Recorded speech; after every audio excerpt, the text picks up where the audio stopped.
Welcome back to the IEA's Everything Energy podcast. I'm Dan Hewitt.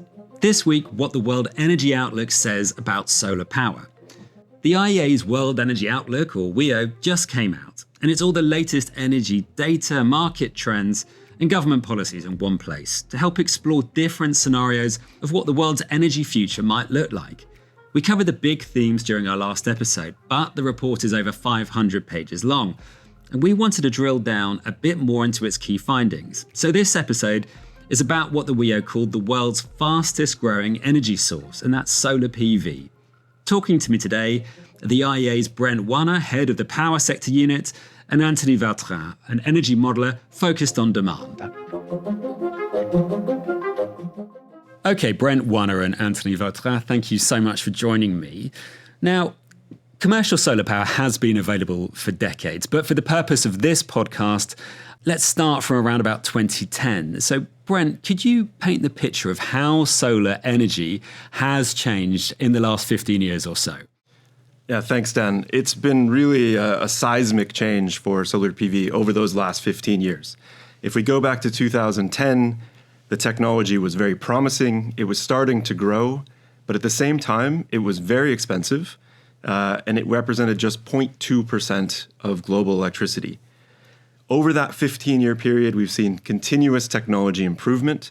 So solar panels are lighter, more efficient, they're cheaper to produce. And at the same time, we've seen deployment scale up enormously. We now deploy 30 times more solar PV per year than we did in 2010.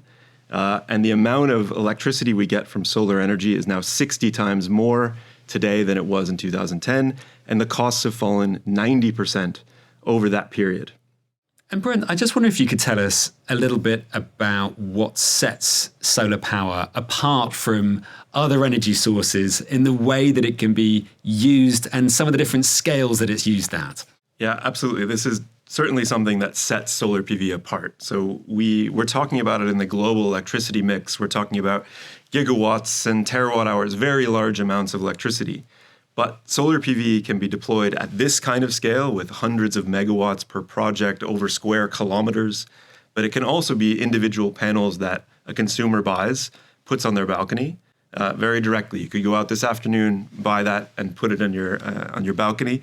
But you can also see even smaller applications. We have solar cells in many small applications, from calculators down to lighting solutions.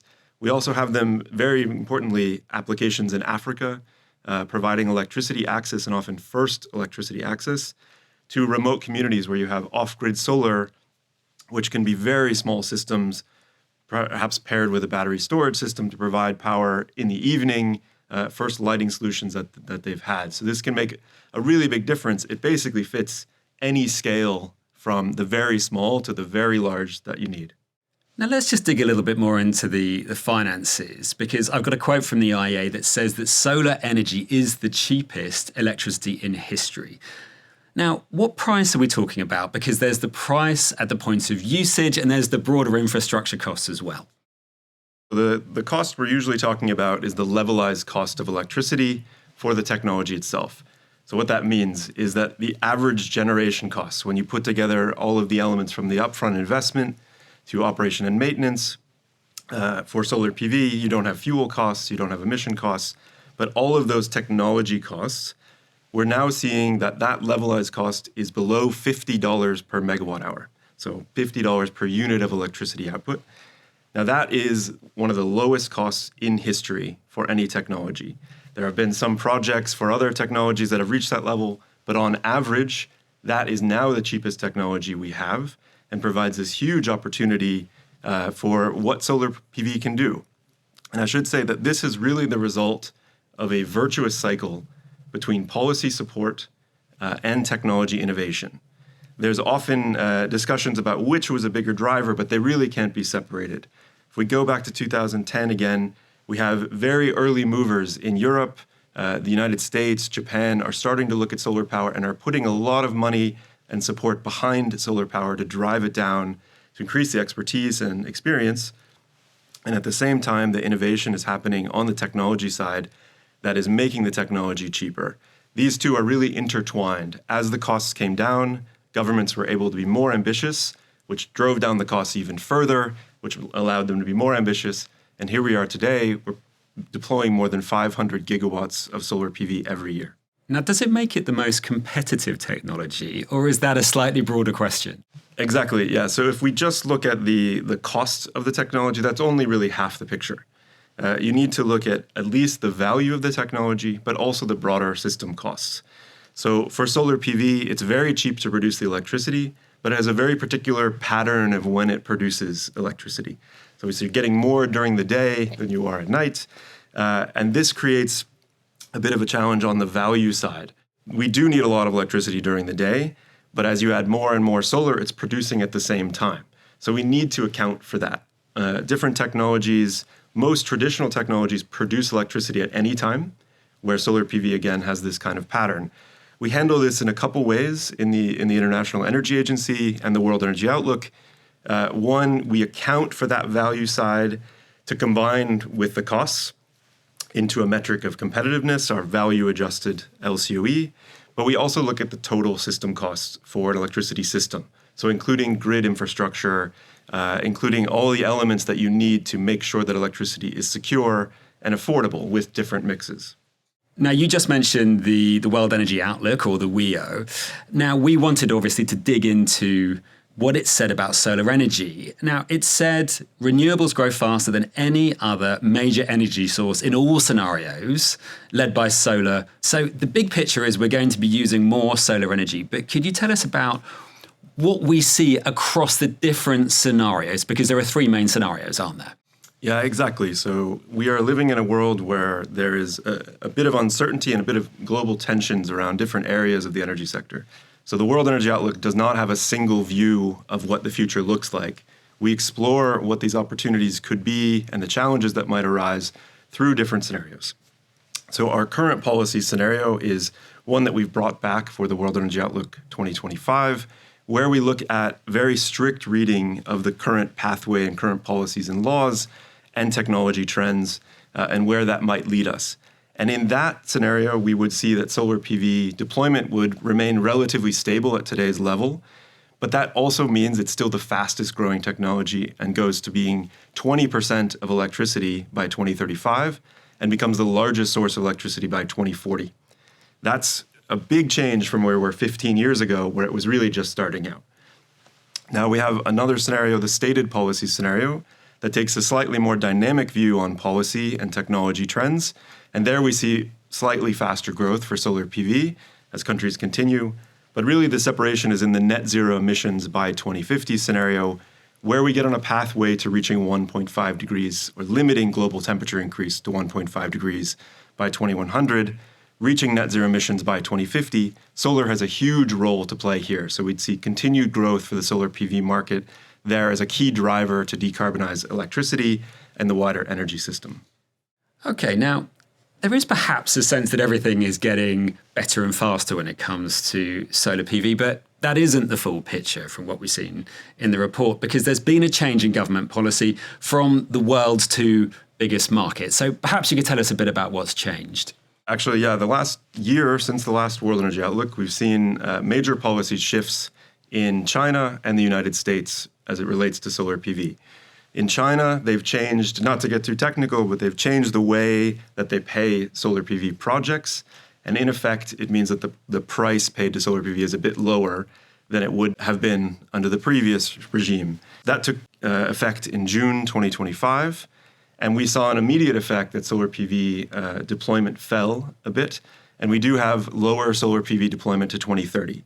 Now, that's a big deal because China is 60% of the global solar PV market in terms of deployment.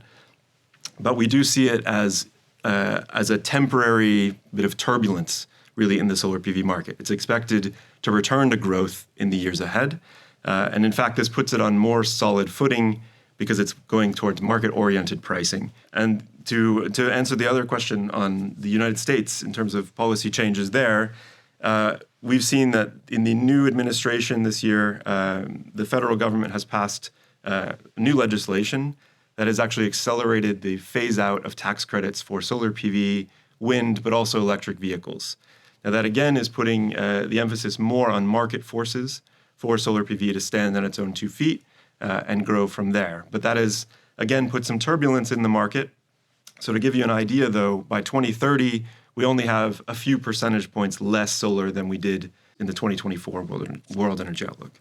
And because we can't talk about solar PV without thinking a lot about China, but I've just got 2 more questions I want to ask you. And the first one is, could you put into context the scale of the market dominance that China has right now? So we mentioned certainly that in terms of deployment, China is 60% of global solar PV market. But it's more importantly, it's also 80% or over 80% of all the solar PV manufacturing. And that's across all the elements of producing a solar PV module and panel. And this means that China itself can actually produce almost double the amount of solar PV than we deployed last year. So they can produce 1,000 gigawatts of solar PV modules, but we deployed just over 500 gigawatts in 2024. Now, this has created some risks, actually, that this manufacturing is underutilized. Because we could have produced twice as much, that means you have manufacturing lines that are fairly idle. And that's creating real challenges of an oversupplied market where price pressures are pushing down, meaning that many Chinese companies producing solar are actually struggling to make profits. And so that's creating a risk as well as this opportunity to go much faster. But we see that there is also manufacturing in Europe, there's also manufacturing in the United States, throughout Southeast Asia.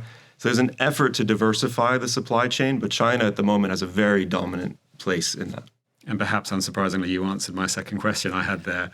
But Anthony, I want to turn to you now. And firstly, thank you for sitting and waiting so patiently. But I want to ask about something else that came up in the WEO, which is that we've now entered the age of electricity. That's something we covered in the last podcast with Tim Gould and Laura Kotze. But what are the implications for solar PV if we are in the age of electricity right now? So thanks very much, Dan. So indeed, last year we said that we were entering the age of electricity, and as Laura Kotze said it very well last week, we now are into it, and the data confirms it.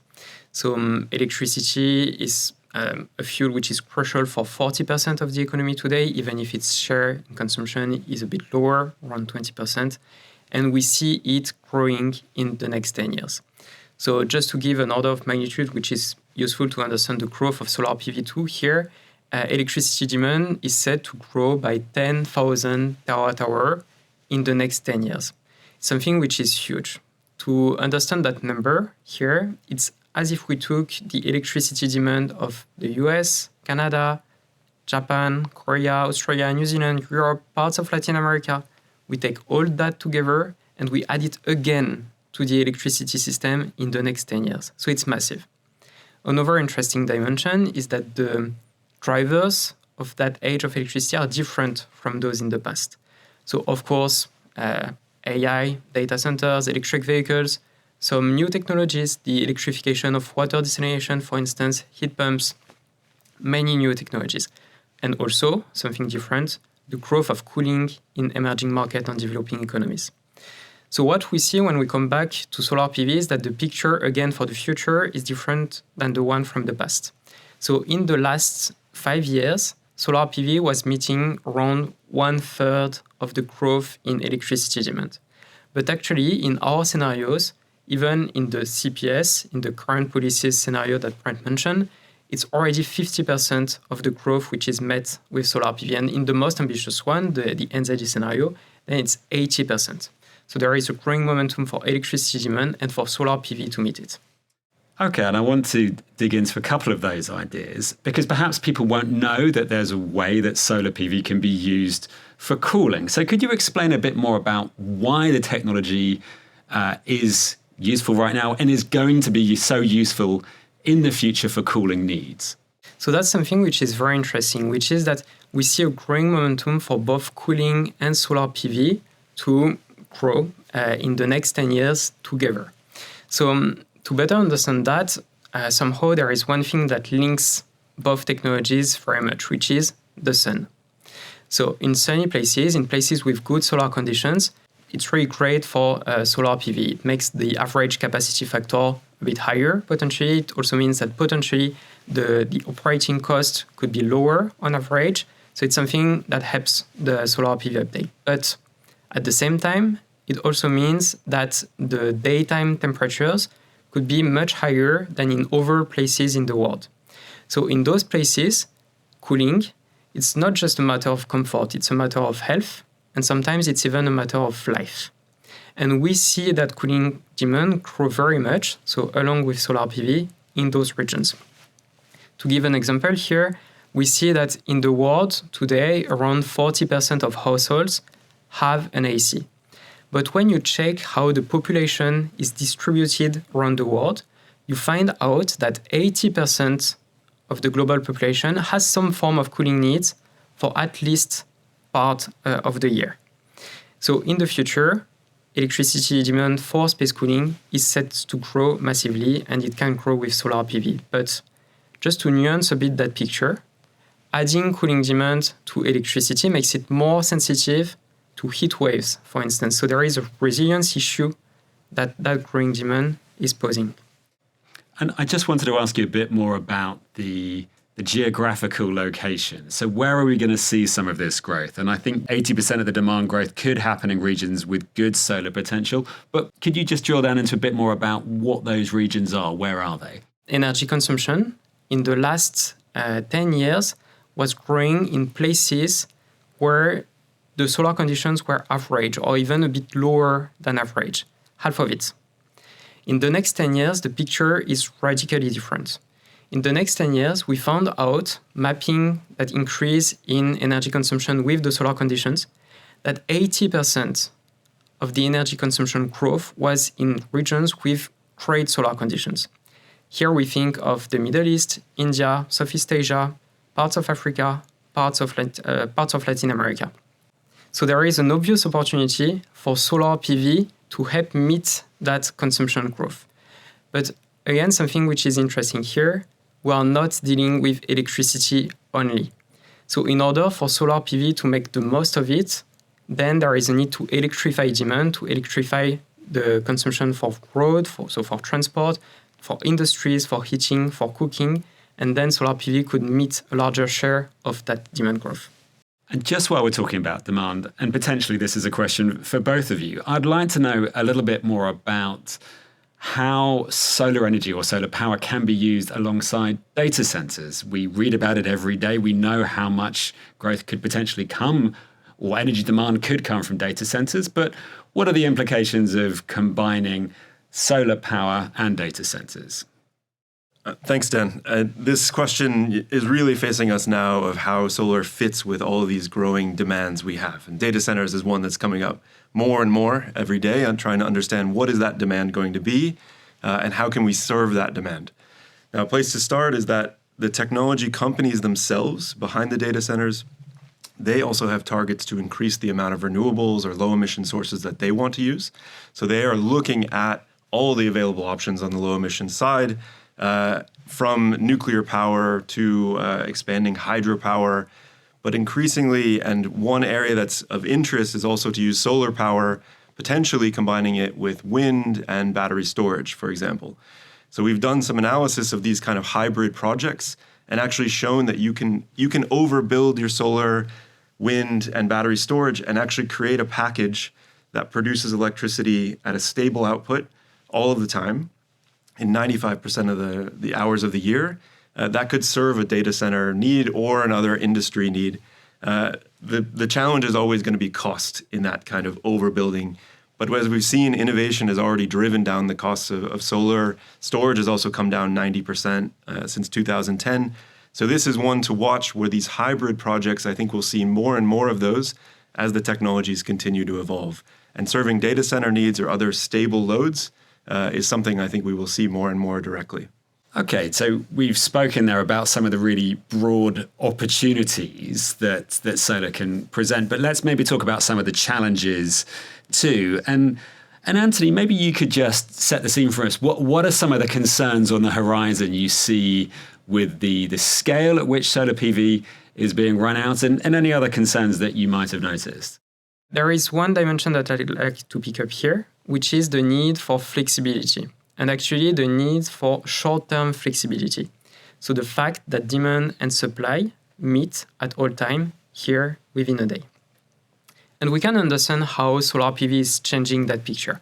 The solar PV production is, of course, at its maximum during the day, around midday. It's something that's going to fade over the afternoon, in the evening. But actually, in the evening, electricity demand is still quite high. Potentially, it's even the peak of electricity demand.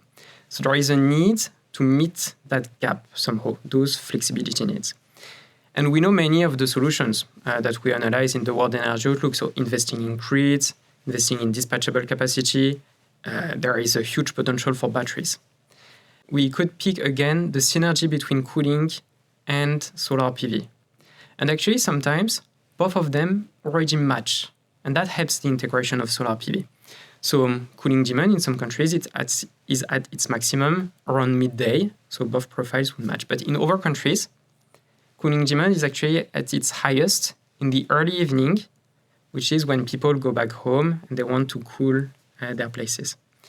We wanted to understand if there was one opportunity to seize here in the World Energy Outlook, and we made the analysis on the Middle East.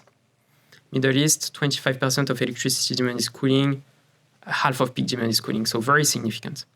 And we found out that if households are a bit more insulated, if ACs have some smartness feature that helps respond to some signals, then consumers could shift a bit their cooling consumption by a few dozen of minutes, potentially by a few hours if there is some thermal storage.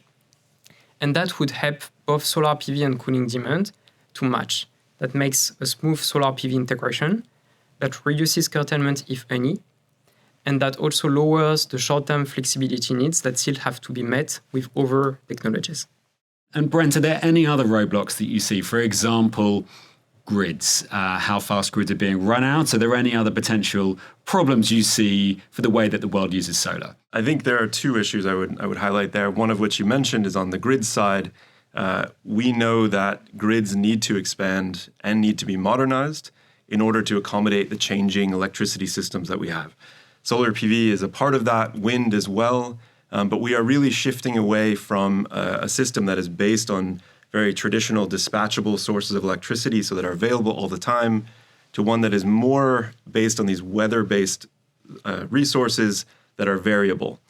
So that has different implications for the grids, and we need to incorporate these changes in the energy mix into the grid planning. Now, that has been difficult in the past. It's something the IEA is pushing to raise up on the agenda, that grids are a focus for countries around the world to ensure that we have electricity security in the long term, because those planning processes take a long time. Developing grids often can take a decade for a large project to be completed. And that's on one side, but we haven't touched on it yet, but on financing solar power and really any energy technology is a challenge, and a growing challenge in emerging markets, where particularly financing rates, so the cost of capital, is significantly higher in those emerging markets than it is in advanced economies. And that can be really challenging because solar PV is a very capital-intensive technology. Most of the cost is upfront. So how much it costs you to make that investment, if you don't have the finances yourself, if you need to get that financed, that cost of capital rate is really important for what the final cost of solar is, and to make it as affordable as possible for the most people.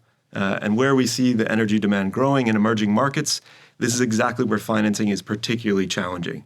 So these are two real potential roadblocks for picking up solar PV. And just another question on the financing of it, because this feels like a really important point. We've established that solar, it's very cheap. So if it is so cheap, and in fact, why isn't the world moving its systems all over to solar PV if that's where the savings are going to come? Exactly, yeah. And I think this is a key point, that when we think about energy security, there's a key watchword, a fundamental golden rule, is diversification. So solar PV is very cheap. It is now the cheapest new source of electricity in most markets in the world, and we should be deploying it at scale, which thankfully we are, and we are doing that. The world is doing that. But it's part of a larger system. It has its own particular patterns of operation, its own strengths and weaknesses, if you will. And that's true for every technology and every energy source. So by having a diverse mix of energy technologies, energy sources, this actually creates the most secure energy systems we can have. So while it should grow, and it is growing, and we project it to grow in the World Energy Outlook in all scenarios, it should not be the only source of electricity or the only source of energy in global systems that are secure. And finally, I want to end on the question of whether or not solar PV is inevitable. And by that, I mean, are we now at the point where market forces alone are going to drive the future simply by being the cheapest technology on the market, or are government policies still going to play a really important role? I think this is really critical. I mean, solar PV offers an opportunity. It's a technology that we've taken from promising to a leading technology. It's available, it's cheap, it's here. There are very strong market forces behind it, so we will see continued growth. It's just how fast that growth will be. That's really the question. We've seen some places where policy has stepped back, policy support has stepped back, and markets have stumbled a little bit. So we do know that these are really critical to maintain the level of deployment we have for solar PV and to accelerate it. And this would be essential for us to reach our climate and energy goals. If we are able to, just with market forces, we would see growth. We would see it at all segments, from households up to utilities. It's just a matter of how fast. And we don't need policymakers to continue strong financial support. What we need are these clear government policy frameworks. So it needs the legal frameworks in order to know and to give investors confidence that when they invest in solar PV, that basically the arrangements will be there for the lifetime of the solar PV project. So we'll be there for the next 10 or 15 years. So we're talking about having the ability to have power purchase agreements, for example, between companies and developers of solar PV is one good example of this. And this is really essential because if we don't tap solar PV, it makes everything harder. It makes all of our challenges to cut emissions, to make energy more affordable and more available for the entire world. Okay, well, Brent Wanner and Anthony Vautrin, thank you so much for talking to me today. Thank you very much. Thank you very much.